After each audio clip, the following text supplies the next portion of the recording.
Cuando estudiamos a un niño, muchas veces nos hacemos preguntas como estas. ¿De qué manera lo habrán educado? ¿Qué tipo de trato le ha podido conducir a esta situación? Para el niño común y corriente, la manera de ser de los padres y la clase de trato que éstos le hayan administrado son los dos factores ambientales que más determinan su manera de ser. Cuando estudiamos a un perro, muchas veces nos hacemos preguntas como estas. ¿De qué manera lo habrán educado? ¿Qué tipo de trato le ha podido conducir a esta situación? Para el perro común y corriente, la manera de ser de los propietarios y la clase de trato que éstos le hayan administrado son los dos factores ambientales más influyentes por lo que respecta a la determinación de la clase de perro que llegará a ser, de los problemas a los que se enfrentará en su búsqueda de la madurez y de las maneras en que tratará de resolver estos problemas.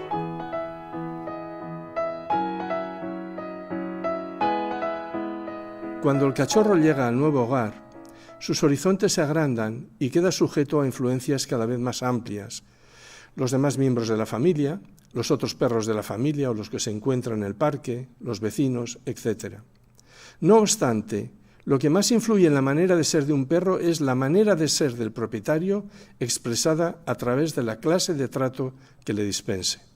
La respuesta del perro no dependerá simplemente de un aspecto de la conducta y de la personalidad del dueño, sino más bien del efecto combinado de muchos aspectos de las mismas. Todo influye. La ansiedad, la agresividad, la estabilidad emocional, la identidad personal, la sensibilidad, la autoestima y un largo etcétera constituyen dimensiones de la personalidad y de la conducta del dueño muy influyentes.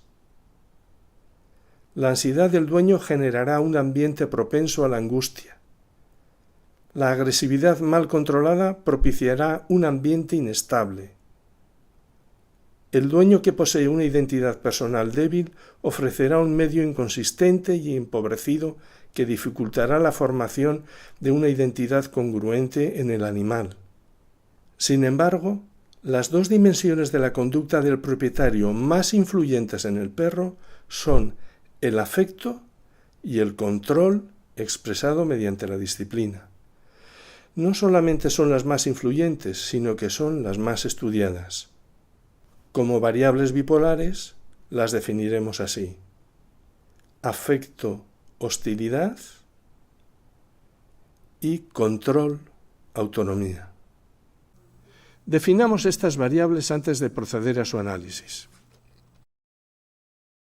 Quieren y aceptan a los perros. Son afectuosos, cariñosos y lo demuestran espontánea y frecuentemente. Aprueban.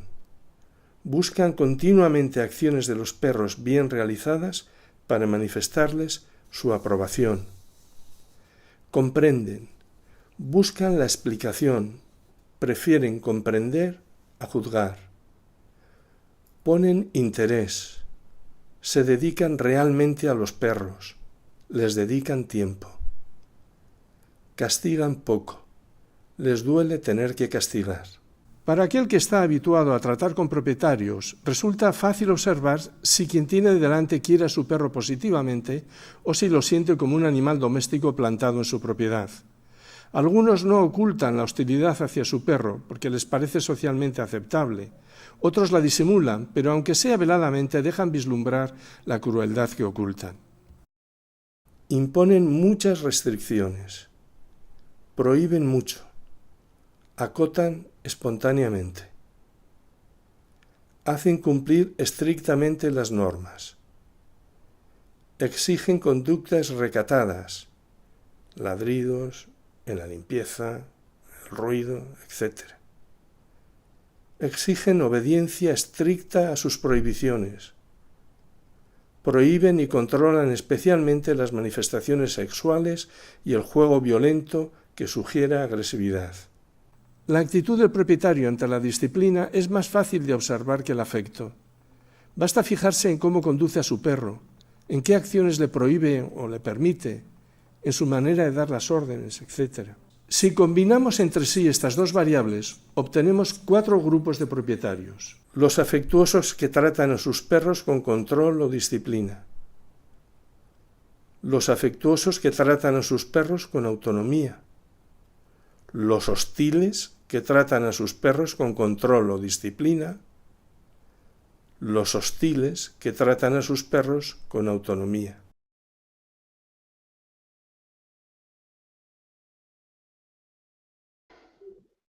Para mí fue una auténtica revelación, básicamente por 3 cosas. La primera porque nos demuestra la importancia crucial que tiene el ambiente por encima incluso de la genética. Segundo porque nos explica de una forma clara por qué muchos perros son como son y cuál es el origen de muchos de sus problemas.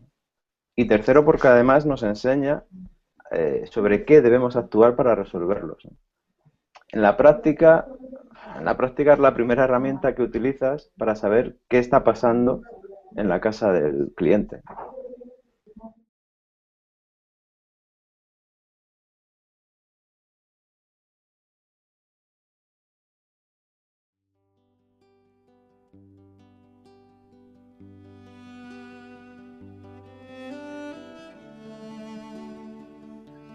Genera un perro caprichoso, tirano, con poca resistencia a la frustración, agresivo, desobediente, inestable emocionalmente por falta de autocontrol, inservible para trabajos de utilidad.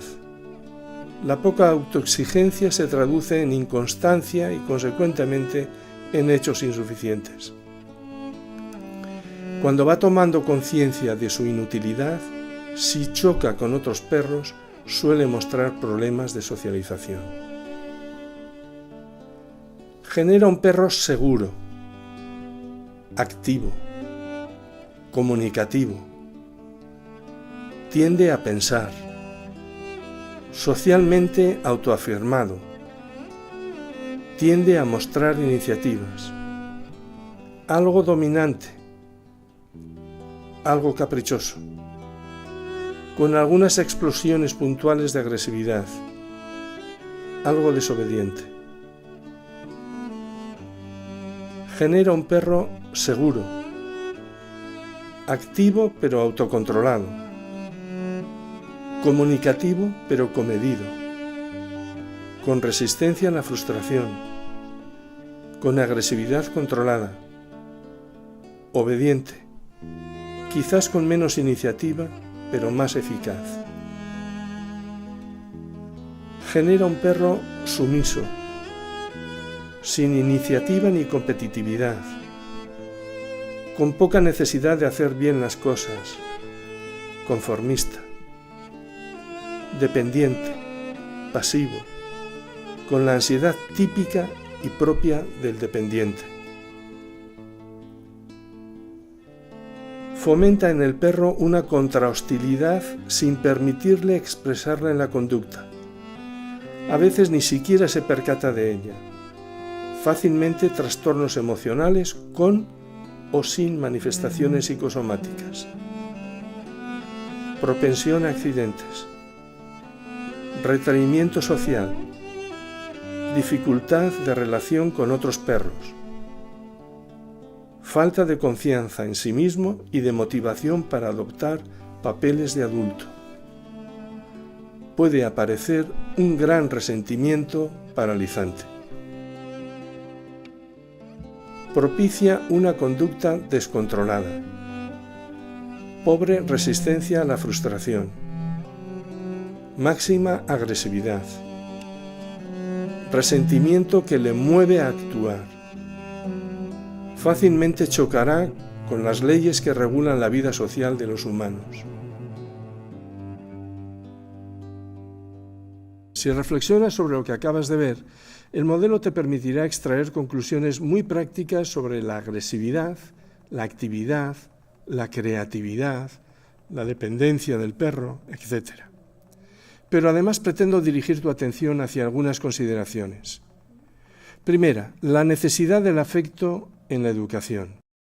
Los frutos de la educación con hostilidad no son deseables y, por tanto, el afecto resulta un medio educativo vital, aunque insuficiente, porque la educación afectuosa también puede promover efectos muy indeseables. Segunda, la preconización del afecto por sí mismo, sin el control de la disciplina y de otras variables, significa una actitud irresponsable que, por desgracia, se encuentra muy extendida. El afecto se presta a una utilización involutiva que puede generar exceso de dependencia e incapacidades, o a una utilización que genera seguridad, capacidad y autoestima. Tercera, cuando se trata de diseñar modelos positivos de educación, el estudio del afecto como variable educativa resulta mucho menos interesante que el estudio del control. ¿Por qué? Porque el afecto es tan vital, fundamental e incuestionable, y la hostilidad tan indeseable, que la variable afecto-hostilidad ofrece muy poco juego a la hora del diseño educativo. No ocurre lo mismo con la disciplina. Cuarta, si el afecto debe constituir una constante, entonces la clase de perro que el cachorro llegará a ser dependerá principalmente del control que ejerzan sus propietarios sobre él. El control se ejerce mediante la disciplina. Manejando correctamente la disciplina, podremos corregir las desviaciones que vaya mostrando el perro durante su desarrollo.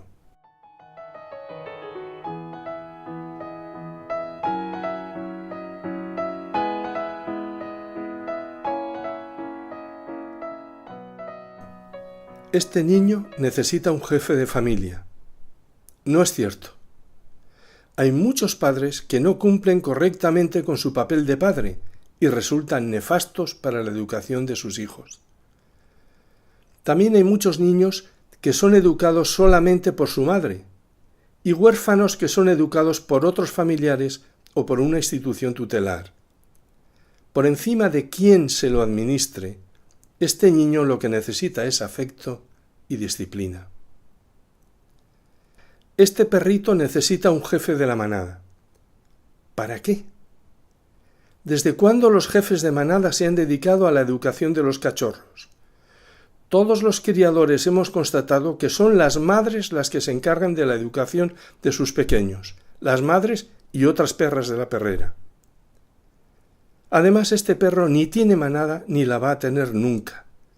Tiene una familia, y lo mismo que el niño de la casa, lo que necesita es afecto y disciplina. Lo del jefe de la manada es solo un sofisma que estorba mucho más de lo que ayuda. Lo que necesitamos no son figuras retóricas. Aquí lo que hace falta son especialistas bien formados que enseñen a los propietarios a administrar correctamente el afecto y la disciplina a sus perros.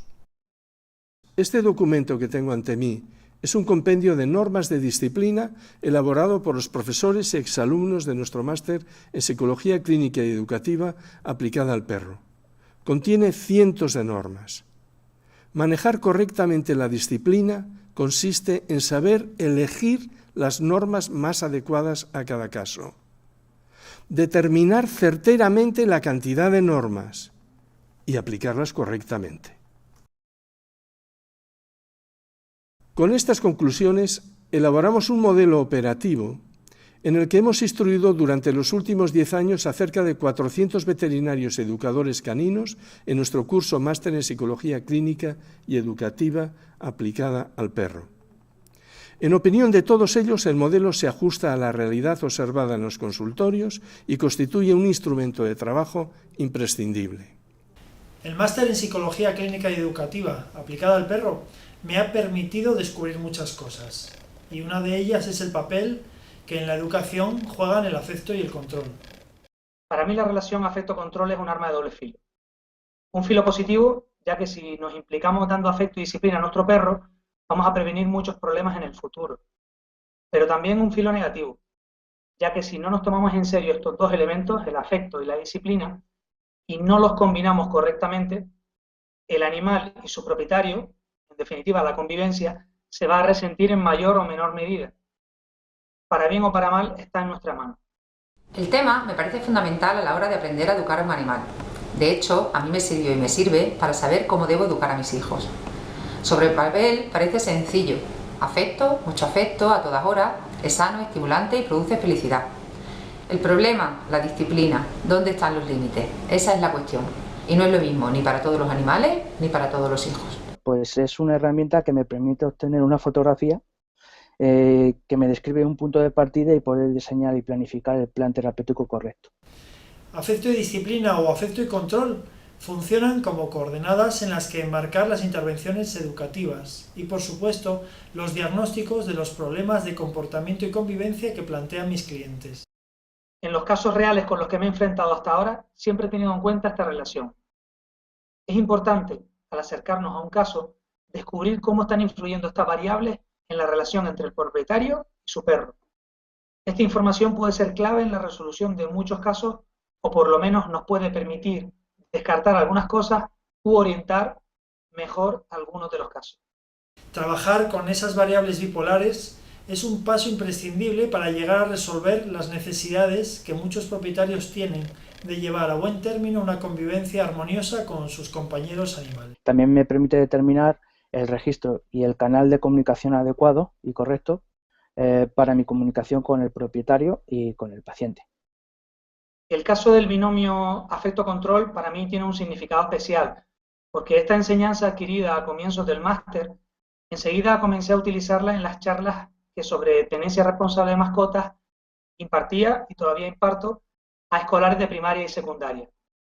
Cuando hablo de los problemas de comportamiento que obligan a muchas familias a abandonar a sus mascotas en albergues y protectoras de animales por problemas de ladridos, de agresividad, destrozos en casa o por hacer sus necesidades dentro de la propia vivienda, aprovecho para prevenirles a los escolares sobre esto, explicándoles la importancia de dos herramientas clave en la educación de su perro: el afecto y la disciplina. Si nos falta alguna de ellas, es muy probable que comiencen los problemas de convivencia. En nuestro blog sobre educación y adiestramiento encontrarás una entrada con un resumen de este tema. Puedes dejar ahí tus preguntas y comentarios. Muchas gracias por tu atención.